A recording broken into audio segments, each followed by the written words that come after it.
Tosi upea nähdä täällä näin paljon väkeä. Mä oon tosiaan Krista Mikkonen, vihreiden kansanedustaja. Mua pyydettiin ennen kaikkea kertomaan siitä, että mikä on liikunnan ja kulttuurin vaikutus hyvinvoinnille. Ja nyt tietysti kun mennään kohti kunta- ja aluevaaleja, niin on tosi tärkeää, että meillä on siellä päättäjiä, jotka ymmärtää sen liikunnan ja kulttuurin tärkeän merkityksen ihmisten hyvinvoinnille. Toivon, että teille jää mieleen tästä mun puheesta se, että miten tärkeää se kulttuuriin ja liikuntaan satsaaminen on. Se on hyvinvoinnin kannalta aivan avainasemassa.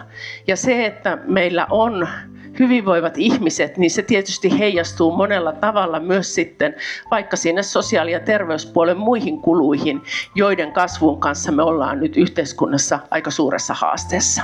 Täällä tänään on aika paljon paikalla sellaisia ehdokkaita, jotka haluaa näitä asioita viedä eteenpäin, koska täällä on nyt Kouvolan vihreiden kuntavaaliehdokkaita ja aluevaaliehdokkaita ja heitä äänestämällä niin voin luvata sen, että kulttuurin ja liikunnan hyvinvointia viedään eteenpäin ja niihin on päättäjiä, jotka haluavat panostaa näihin asioihin ja ymmärtävät sen tärkeyden. Hei vaan kaikille.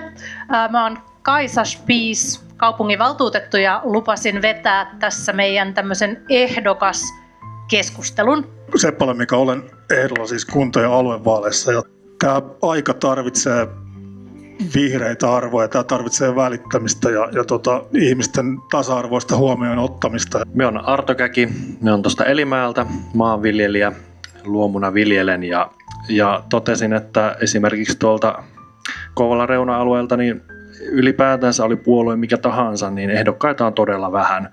Ja kuka meidän reuna-alueiden puolia siellä pitää, ellei me itse sitten pidetä.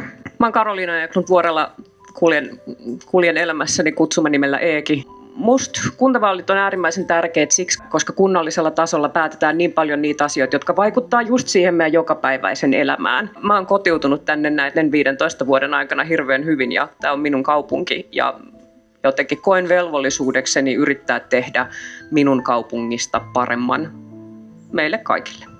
Me on Nooramaja ja luonto on mulle sitä kulttuuria.